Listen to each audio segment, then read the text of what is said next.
En la recordación de la resistencia peronista, del evento que se hizo casualmente ayer, quedaron algunas cosas en el tintero, porque hablar de los episodios de la resistencia llevaría horas.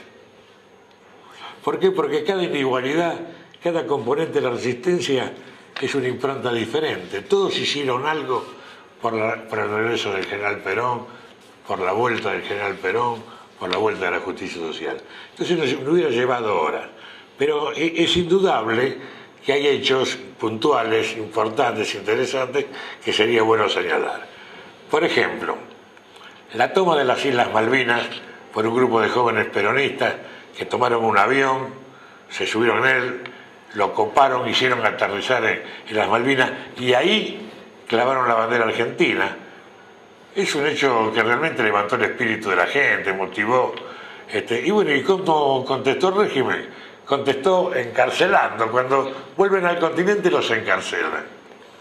Otro hecho así puntual, importante, interesante, fue un hecho que en su proclama pedía el retorno de Perón, la devolución del cadáver de Evita, la libertad de los presos con Inte, la anulación de los convenios, de los contratos petroleros, y fue el robo del sable del general San Martín. Fue un hecho que prácticamente no fue violento, fue la reducción de un sereno, y logró un conocimiento público muy interesante. ¿El régimen cómo contestó? Y contestó con cárcel, persecución, tortura. O sea, realmente toda la lucha de la resistencia fue realmente sacrificada, en la que costó vidas, como lo decimos, costó cárceles, costó exilio, en fin. Podemos señalar también que el primer desaparecido en la historia política argentina fue un joven peronista, de la juventud peronista, fue Felipe Vallese, el primer desaparecido. O sea que está lleno de situaciones dignas de mencionar. Por eso sería, que es muy largo enumerarlas todas. La cantidad de presos con Inte que perdieron su familia, alguna otra cosa interesante señalar.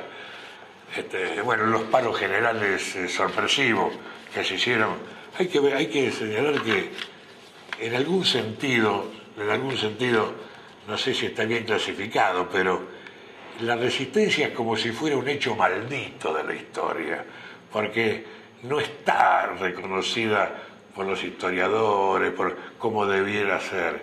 Se habla, por supuesto, ahora hay una actitud de renovación histórica que habla algo, pero realmente fueron 18 años de una lucha permanente de todo un pueblo y no tiene el conocimiento que debería tener.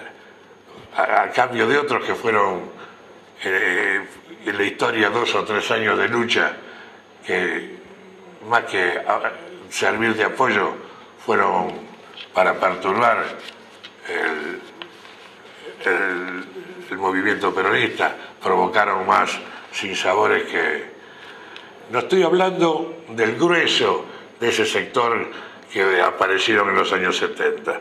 El grueso tendría la misma motivación que teníamos nosotros, peronistas auténticamente, sentían el movimiento en su corazón, pero la conducción siempre fue una conducción traidora, siempre o respondían a un sector del ejército, o respondían a un sector circunstancial de la iglesia, o después respondían al marxismo internacional. Nunca fueron auténticamente conducidos por el peronismo.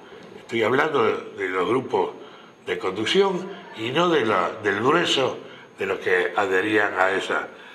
Entre los hechos que había enumerado al principio, me olvido uno muy importante. La primera guerrilla de monte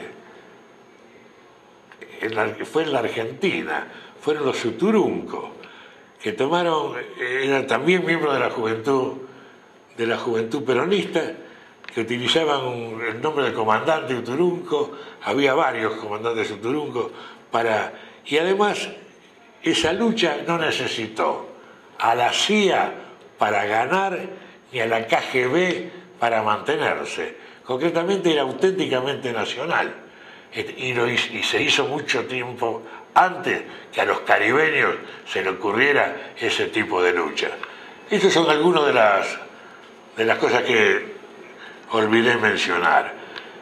Y bueno, también sería importante hablar un poco de la actualidad que nos toca vivir y de las batallas que se avecinan. El año que viene, en el año 2011, se va a librar una de las batallas más importantes para el movimiento peronista y para el país todo. Son las elecciones generales. Ahí el movimiento tendrá que recurrir a ese espíritu de la resistencia para volver a lograr la conducción del peronismo y la conducción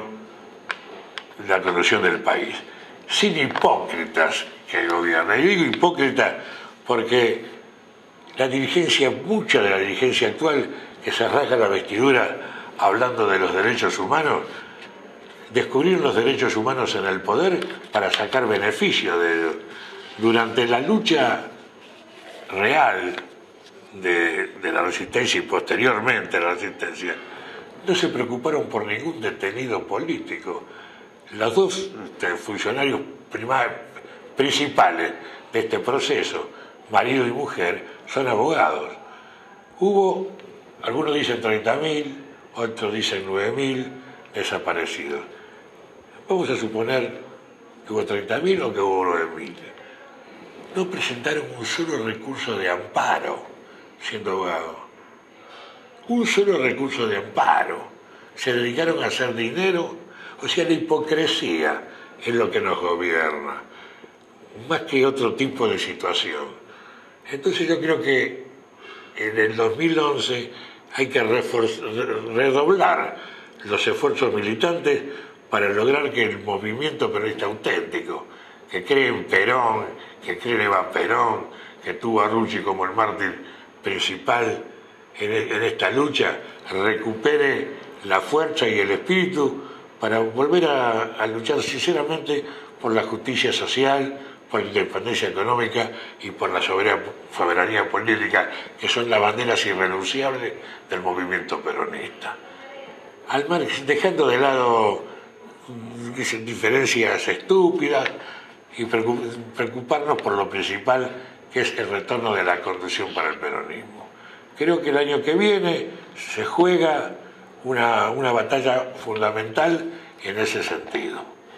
Así que bueno, espero que los compañeros que lleguen a ver esta nota se esfuercen, dejemos de lado divisiones estériles para que nos lleven a triunfar y que nuevamente desde el cielo Perón y Evita nos conduzcan a la victoria.